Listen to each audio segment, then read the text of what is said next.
Tenue effective de la conférence nationale de consultation sur les élections en Somalie. Depuis le 22 mai 2021, le Premier ministre, les dirigeants des 5 États somaliens semi-autonomes et le maire de Mogadiscio échangent sur les prochaines élections du pays. Annoncé par le président Mohamed Abdullahi Mohamed, la programmation de discussions préliminaires vise à apaiser les tensions, mais aussi aboutir à un consensus sur la tenue des élections parlementaires et présidentielles.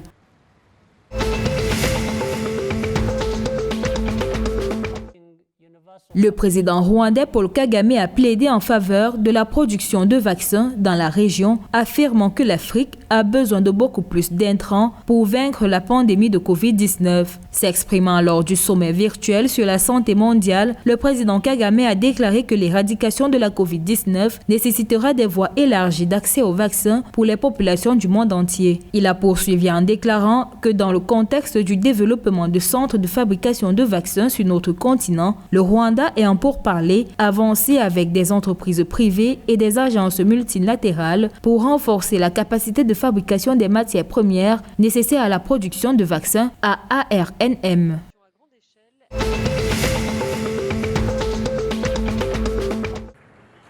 Le régulateur éthiopien des télécommunications a accordé une licence d'exploitation à un consortium dirigé par Safaricom au Kenya et Sumitomo au Japon. Selon les médias locaux, les responsables éthiopiens ont indiqué que cette décision contribuerait à mettre fin au monopole de l'État sur son secteur des télécommunications en difficulté. Le consortium, qui comprend Vodacom, Vodafone et l'agence britannique de financement du développement CDC Group, a payé 850 millions de dollars pour la licence selon le ministère des Finances. Le consortium dirigé par Safaricom devrait créer jusqu'à 1,5 million de nouveaux emplois et apporter 8,5 milliards de dollars d'investissement sur 10 ans selon le gouvernement.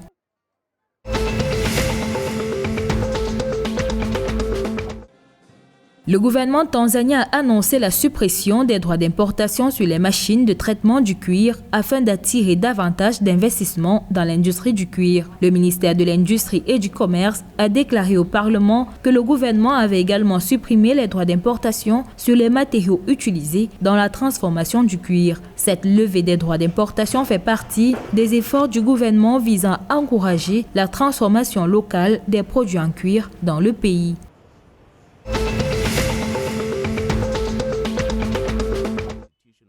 Des avocats ougandais ont poursuivi le gouvernement pour avoir autorisé une entreprise privée à défricher des parties d'une forêt naturelle pour la culture de la canne à sucre. L'Uganda Law Society a présenté une pétition en collaboration avec Environmental Shield Society, une organisation civique spécialisée dans le climat et les ressources naturelles, et Resources Right Africa, une organisation de recherche qui prône la promotion et la protection des droits des personnes. La pétition était devenue une semaine après la décision de la Haute Cour de Kampala qui a autorisé la décision du gouvernement d'autoriser Hoima Sogar à défricher la réserve forestière à environ 250 km au centre-ouest de la capitale du pays, Kampala.